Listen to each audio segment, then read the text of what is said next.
So hi, my name is Michelle Alva, and what I'm going to talk about today is how we hold our issues in our tissues, how we hold pains physically in our bodies from past memories, traumas, things that have happened to us in our lives. We hold memories in our tissues.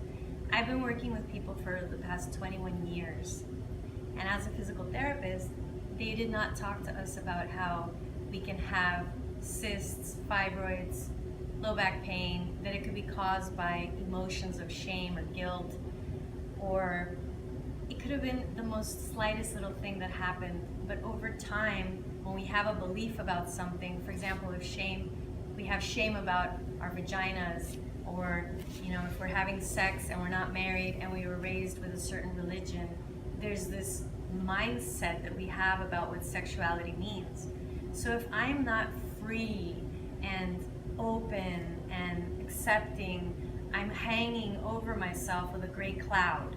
You can think of yourself as your vagina's walking around and there's thunderstorms constantly, especially if you feel ashamed, for example, about masturbation, pleasuring yourself, which is a perfectly natural thing to do. Animals do it, dogs do it. I Brickell Avenue, they're walking the dogs and everybody's licking themselves. Nobody's feeling guilty about it, okay? So the thing is, when you feel guilt or shame or blame or judgment, you're distancing yourself from your essence. Our essence is to be love. Our essence is to be unconditional love. That's our nature. Just like our nature is to breathe. So could you imagine walking around holding your breath and not wanting to breathe? Or holding in your bowels and choosing not to go poopy or pee-pee? You'd go crazy. So it's not natural for us. Our body doesn't know how to digest it when we're under chronic criticism, judgment, resentment about ourselves.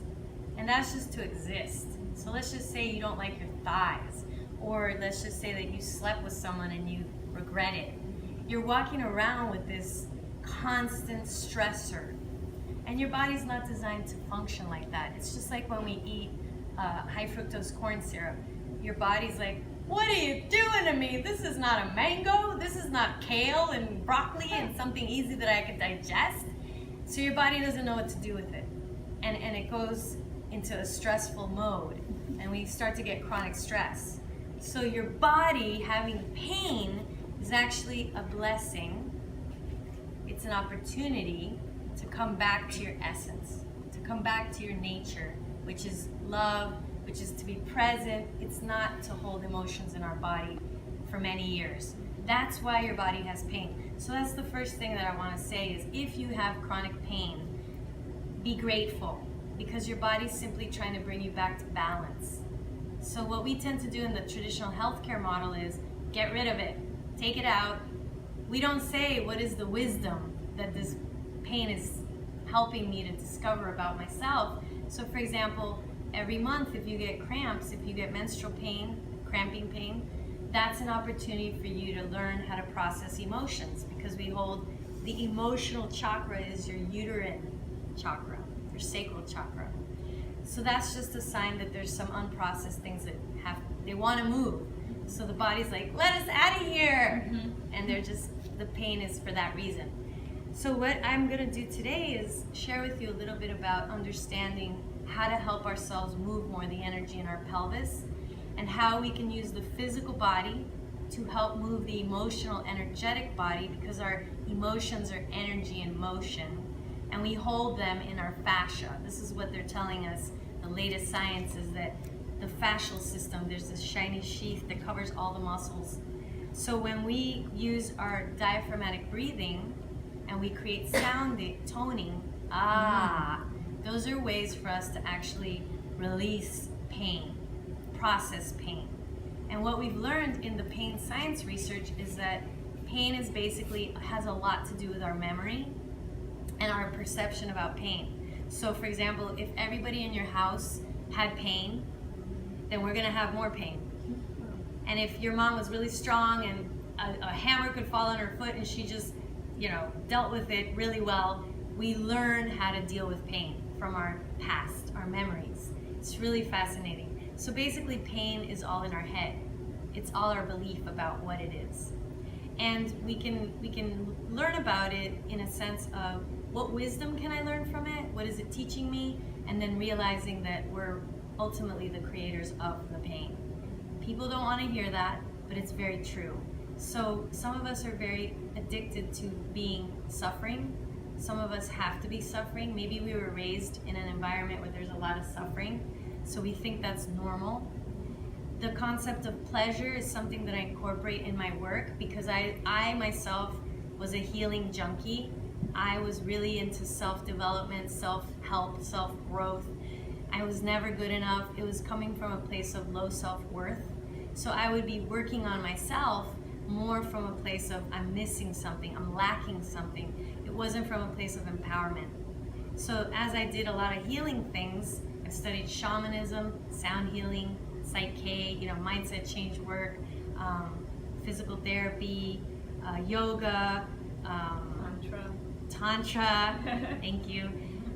But the Tantra came from a place of fulfillment, actually, but all the other things came up from a place of lack. So what I learned was it's so important for us to feel whole and complete as we are. And what is driving me? What's causing me to pursue the things that I'm pursuing? Because when you come from a place of lack, you're never going to feel fulfilled. So the very first place we can go in our body is our root chakra, which is what we're going to do. And this has to do with the tailbone and the perineum, this part of our body between our anus and our vagina. Right here is our root chakra. And this is where we feel safe, we feel supported. So I'm going to invite everybody to get in touch with this part of their body today.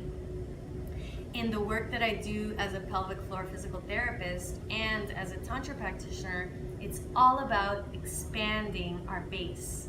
So if I have shame and guilt, I'm going to create tension in my body because my nature is to be expansion.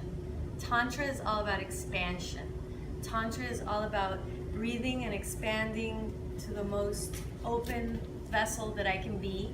And if you think about it, chronic stress and tension is holding.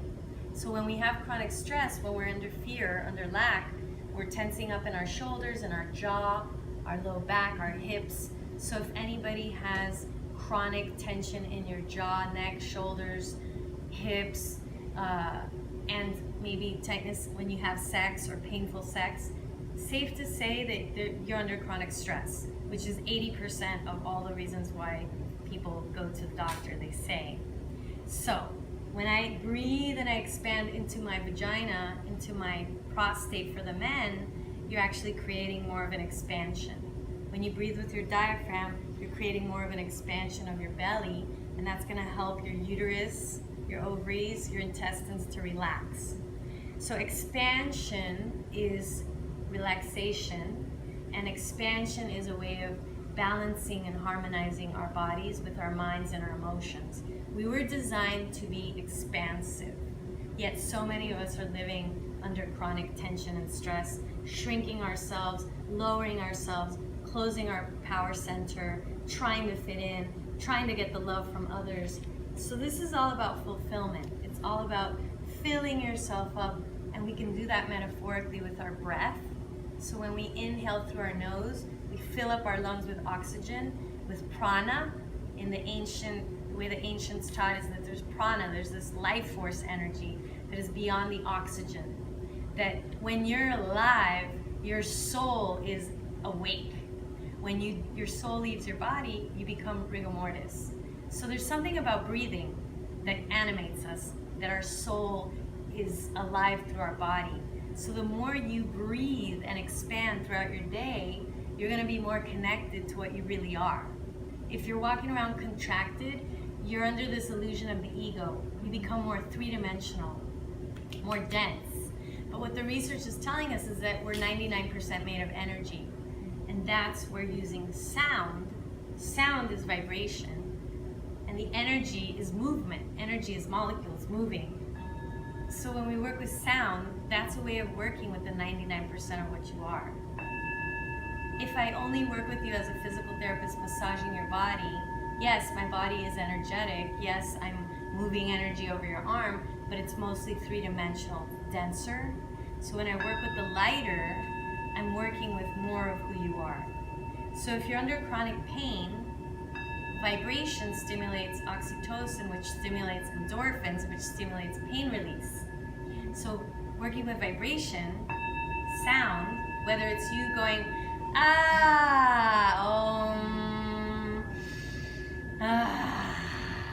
that's a form of vibration. Using sound bowls, using instruments that are with frequencies, those help us very quickly to balance and harmonize. So when I work with people, I work with sound, I massage them, I'll also work with their mindset, because your mindset creates a certain amount of tension in your body. If you have a mindset of scarcity or lack, I'm not enough, I don't have enough money in the bank, I don't have enough finances, or my job, maybe scarcity like that, you're not in alignment with what you really are. If you worry a lot, you're not in alignment with what you really are. So we're going against what our nature is. If I'm expansive and I feel abundant and I feel more than enough and I feel rich, you're in alignment with what nature is. What is our nature? Our nature is to be abundance. So the lack that we have is simply a mindset about it. And it's probably due to how we were raised as children. So what I'm going to do today is guide you through a journey where we're going to harmonize to what we are. We're going to be more what we really are. We're going to take a sound bath. I'm going to play the drum over your body. And then I'm going to play the bowls, and we're going to change our mindset. And some of us here are holding shame and guilt. Some of us here are holding fear or worries. So what we're going to do is we're going to harmonize to the frequencies of unconditional love, the frequency of acceptance, compassion, forgiveness, and the frequency of neutrality. So whatever you think you have, if you're neutral about it, your body's going to be more relaxed. So for example, if you get a headache and then you're upset that you got a headache, you're going to be more stressed out. Or if you have shoulder pain or tension and you don't like your shoulder pain and you're upset about it, you're going to have more tension about that shoulder pain. Does that make sense? So if anybody would like more information, just go to my website. We're going to turn the video off now.